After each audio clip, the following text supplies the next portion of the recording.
Hi friends, welcome to Arpita Shivu Kannada blogs. ಎಲ್ಲರೂ ಹೇಗಿದ್ದೀರಾ? ಎಲ್ಲರೂ ಚೆನ್ನಾಗಿದ್ದೀರಾ ಅಂತ ಅಂದ್ಕೊಳ್ತೀನಿ. ನಾನು ಕೂಡ ಸೂಪರ್ ಆಗಿದ್ದೀನಿ. ಸೊ ಇವತ್ತಿನ ಮೇನ್ ಟಾಪಿಕ್ ಏನಪ್ಪ ಅಂತಂದರೆ, ನನ್ನ ಡೆಲಿವರಿ ಸ್ಟೋರಿನ ಶೇರ್ ಮಾಡಿ ಅಂತ ಕೆಲವೊಂದಿಷ್ಟು ಜನ ಕೇಳಿದ್ದೀರಾ. ಅದನ್ನು ಸಿಂಪಲ್ಲಾಗಿ ಶೇರ್ ಮಾಡಬೇಕಂತ ಅಂದ್ಕೊಂಡಿದ್ದೀನಿ. ಸೊ ಮೇಯ್ನಾಗಿ ಕೇಳ್ತಿದ್ದಂತಹ ಪ್ರಶ್ನೆ ಏನಪ್ಪ ಅಂತಂದರೆ, ನೀವು 1 ರೂಪಾಯಿನೂ ಕೂಡ ನಿಮಗೆ ಖರ್ಚಾಗಿಲ್ಲ ಅಂತ ಹೇಳ್ತಾ ಇದ್ರಲ್ಲ, ಅದು ನಿಜಾನಾ ಅಂತ ಕೇಳಿದ್ರಿ. ನನಗೆ ಡೆಲಿವರಿ ಆಗಿದ್ದು ಗೌರ್ಮೆಂಟ್ ಹಾಸ್ಪಿಟಲಲ್ಲಿ. ಸೊ ನನಗೆ ತಾಯಿ ಕಾರ್ಡ್ ಇತ್ತು. ಹಾಗಾಗಿ ಅಲ್ಲಿ ಯಾವುದೇ ರೀತಿ ನನಗೆ 1 ರೂಪಾಯಿ ಕೂಡ ಖರ್ಚಾಗಿಲ್ಲ. ಸೊ ನಾನು ಅಡ್ಮಿಷನ್ ಆಗಿ ಮತ್ತೆ ಬರೋವರೆಗೂ ಯಾವುದೇ ರೀತಿ 1 ರೂಪಾಯಿನೂ ಕೂಡ ಖರ್ಚಾಗಿಲ್ಲ ಅಂತಲೇ ಹೇಳ್ಬೋದು. ಅಲ್ಲಿ ಬ್ಲಡ್ ಟೆಸ್ಟ್ ಆಗಿರ್ಬೋದು, ಸ್ಕ್ಯಾನಿಂಗ್ ಆಗಿರ್ಬೋದು, ಬೆಡ್ ಚಾರ್ಜಸ್ ಆಗಿರ್ಬೋದು, ಎಲ್ಲ ಕೂಡ ಫ್ರೀಯಾಗೇ ಇರುತ್ತೆ. ಅಲ್ಲಿ ನಮಗೆ ಬ್ಲಡ್ ಏನಾದ್ರು ಕಮ್ಮಿ ಇತ್ತು ಅಂತಂದರೆ ಬ್ಲಡ್ ಕೂಡ ನಮಗೆ ಸಪ್ಲೈ ಮಾಡ್ಕೊಳ್ತಾರೆ, ಅದನ್ನು ಕೂಡ ಫ್ರೀಯಾಗೇ ಇರುತ್ತೆ. ನನಗೆ ಒಂದು ಡೆಲಿವರಿ ಆದ 2 ಡೇಸ್ಗೆ ಬ್ಲಡ್ಡು ಲೋ ಆಗಿದೆ ಅಂತ ಹೇಳಿದ್ರು. ನನಗೆ ಟ್ಯೂಬ್ ಹಾಕಿದ್ರು, ಇಂಜೆಕ್ಷನ್ ಅಂತ ಹೇಳ್ತಾರಲ್ಲ, ಐರನ್ ಇಂಜೆಕ್ಷನ್, ಅದು ಹಾಕಿದ್ರು. ಅದಕ್ಕೂ ಕೂಡ ಯಾವುದೇ ರೀತಿ ಪೇ ಮಾಡಿಸ್ಕೊಂಡಿರಲಿಲ್ಲ ಅಮೌಂಟ್ನ, ಅದನ್ನು ಕೂಡ ಫ್ರೀಯಾಗೇ ಇತ್ತು. ಆಮೇಲೆ ಐರನ್ ಟ್ಯಾಬ್ಲೆಟ್ಸು, ಕ್ಯಾಲ್ಶಿಯಂ ಟ್ಯಾಬ್ಲೆಟ್ಸು, ಇದನ್ನೆಲ್ಲ ಮನೆಗೆ ಡಿಸ್ಚಾರ್ಜ್ ಆಗಿ ಬರಬೇಕಾದ್ರೂ ಕೂಡ ಆ ಟ್ಯಾಬ್ಲೆಟ್ಸ್ನೆಲ್ಲ ಅವರೇ ಬರ್ಕೊಡ್ತಾರೆ. ಅಲ್ಲೇ ಹಾಸ್ಪಿಟಲ್ದು ಮೆಡಿಕಲ್ ಇದೆಯಲ್ಲ, ಅಲ್ಲಿಗೆ ಹೋಗಿ ತೊಗೊಂಡು ಬಂದರೆ ಅದು ಕೂಡ ಫ್ರೀಯಾಗೇ ಇರುತ್ತೆ. ಸೊ ನನಗಂತೂ ಖುಷಿ ಆಯಿತು. ನನಗೆ 1 ಸೆಕೆಂಡು ಶಾಕು ಕೂಡ ಆಯಿತು.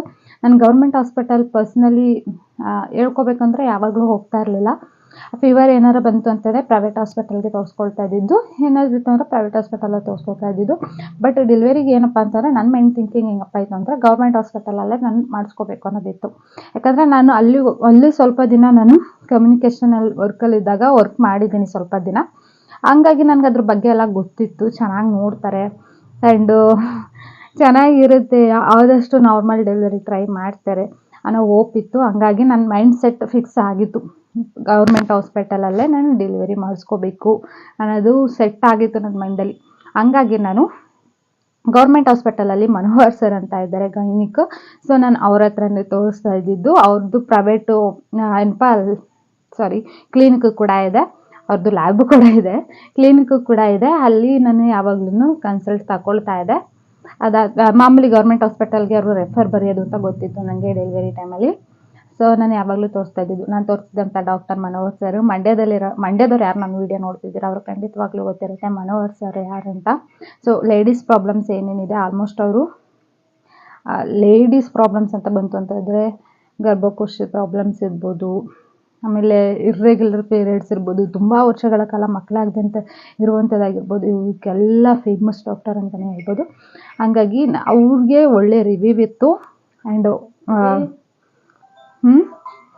ಹಂಗಾಗಿ ನಾನು ಸರ್ ಹತ್ರನೇ ತೋರಿಸ್ಕೋಬೇಕು ಅಂದ್ಬಿಟ್ಟು ತೋರಿಸ್ಕೊಳ್ತಾ ಇದ್ದೆ. ಫ್ರೆಂಡ್ಸ್, ನಮ್ಮಮ್ಮ ಬಂತು, ಹಂಗಾಗಿ ವೀಡಿಯೋನ ಕಟ್ ಮಾಡಿದೆ. ನಾನು ವಿಷಯನ ಎಲ್ಲಪ್ಪ ನಿಲ್ಲಿಸಿದೆ ಅಂತಂದರೆ, ಹಾಸ್ಪಿಟಲ್ ನನಗೆ ಯಾವುದೇ ರೀತಿ ಖರ್ಚಾಗಿಲ್ಲ ಅನ್ನೋದ್ರ ಬಗ್ಗೆ ನಿಲ್ಲಿಸಿದ್ದೆ. ಆ್ಯಂಡ್ ಎಕ್ಸ್ಪೀರಿಯೆನ್ಸ್ ಹೆಂಗಿತ್ತು ಅಂತ ಕೇಳ್ತಾ ಇದ್ರಿ. ಡೆಲಿವರಿ ಪೇನ್ ಎಕ್ಸ್ಪೀರಿಯೆನ್ಸು ಅದನ್ನ ಎಕ್ಸ್ಪ್ಲೈನ್ ಮಾಡೋಕ್ಕೂ ಆಗಲ್ಲ, ಅಷ್ಟು ಖರಾಬಾಗಿರುತ್ತೆ.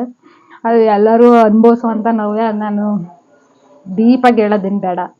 ಸೊ ಒಂದು ಏನಪ್ಪ ಅಂದರೆ, ನರ್ಕ ನೋಡಿ ವಾಪಸ್ ಬಂದಂಗೆ ಆಗುತ್ತೆ.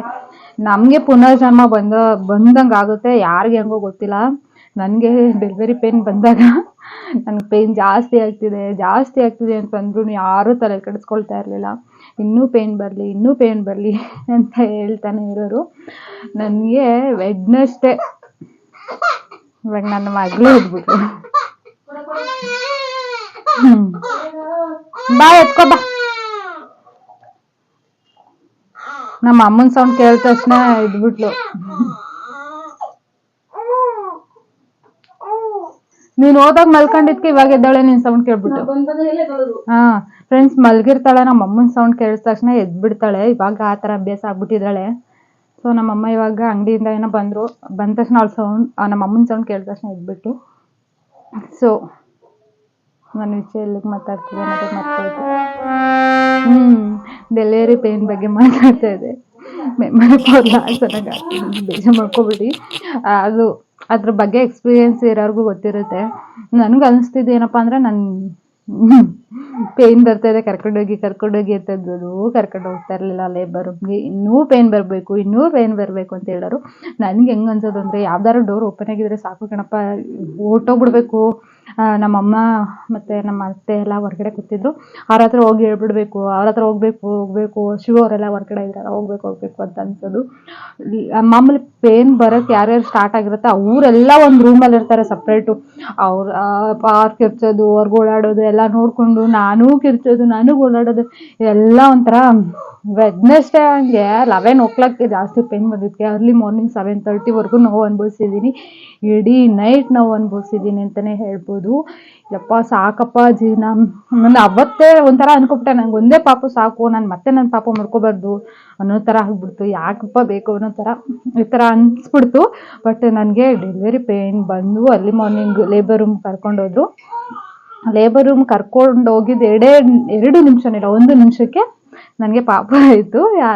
ಪಾಪ ಆದ ತಕ್ಷಣ ಅದ್ರ ಮುಖ ನೋಡಿದ ತಕ್ಷಣ, ಆಮೇಲೆ ಏನು ಪಾಪು ಅಂತ ಅಂದ ತಕ್ಷಣ ತುಂಬ ಅಂದರೆ ತುಂಬ ಖುಷಿಯಾಗೋಯ್ತು.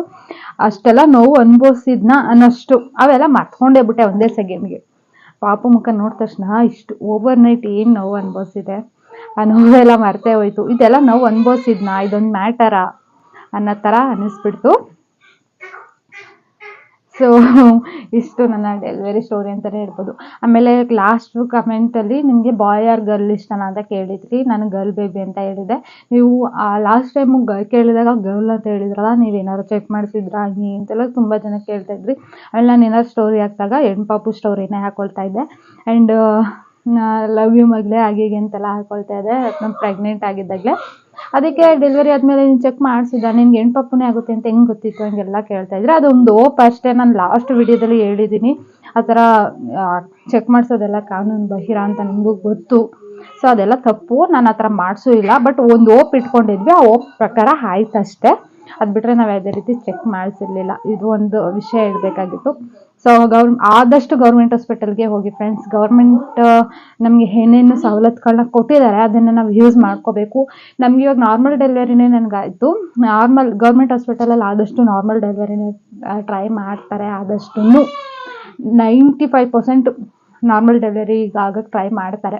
ಆಮೇಲೆ ಇನ್ನೊಂದು ಕೇಳಿದ್ರಿ, ನಿಮಗೆ ನ್ಯಾಚುರಲ್ ಪೇನ್ ಬಂದಿತ್ತು ಅಥವಾ ಇಂಜೆಕ್ಟ್ ಮಾಡಿಸ್ಕೊಂಡಿದ್ರಾ ಪೇನ್ ಬರೋ ರೀತಿ ಅಂತ ಕೇಳಿದ್ದೀರಾ. ನಾನು ಅದನ್ನ ಮೆನ್ಷನ್ ಮಾಡಿದ್ದೀನಿ ಲಾಸ್ಟ್ ವಿಡಿಯೋದಲ್ಲೇ. ನಂಗೆ ನ್ಯಾಚುರಲ್ ಪೇನೇ ಬಂದಿದ್ದು, ಯಾವುದೇ ರೀತಿ ಇಂಜೆಕ್ಟ್ ಮಾಡಿಸ್ಕೊಂಡಿರಲಿಲ್ಲ. ಸೊ ಇದೊಂದು ಕ್ಲಾರಿಟಿ ಕೊಟ್ಟಿದ್ದೀನಿ. ಆದಷ್ಟು ಪ್ರೈವೇಟ್ ಹಾಸ್ಪಿಟಲ್ ಬೆಟರಾ ಮಾಮೂಲಿ ಗೌರ್ಮೆಂಟ್ ಹಾಸ್ಪಿಟಲ್ ಬೆಟರಾ ಅಂತ ಕೇಳ್ತಿದ್ವಿ. ಆದಷ್ಟು ನಮಗೆ ಗೌರ್ಮೆಂಟ್ ಏನೇನು ಸವಲತ್ತುಗಳನ್ನ ಕೊಟ್ಟಿದ್ದಾರೆ ಅದನ್ನ ಯೂಸ್ ಮಾಡ್ಕೊಳ್ಳೋಕೆ ಟ್ರೈ ಮಾಡಿ. ಅದೇ ಪ್ರೈವೇಟ್ ಹಾಸ್ಪಿಟಲಲ್ಲಿ ಏನು ಅಮೌಂಟು ಸೇವ್ ಆಗುತ್ತೆ ಅದು ಮಗು ಫ್ಯೂಚರ್ಗೆ ಮಾಡ್ಕೊಳ್ಳಿ. ಸೊ ನಮ್ಮಂಥ ಮಿಡಲ್ ಕ್ಲಾಸ್ ಫ್ಯಾಮಿಲಿಗಳು ಆದಷ್ಟು ಗೌರ್ಮೆಂಟ್ ಹಾಸ್ಪಿಟಲ್ನೇ ಹುಡಿಕೊಳ್ಳೋದು. ನಾನು ಅದೇ ರೀತಿ ಮಾಡಿದ್ದು. ಸೊ ಅದು ಬಿಟ್ಟರೆ ಏನೇನಿಲ್ಲ.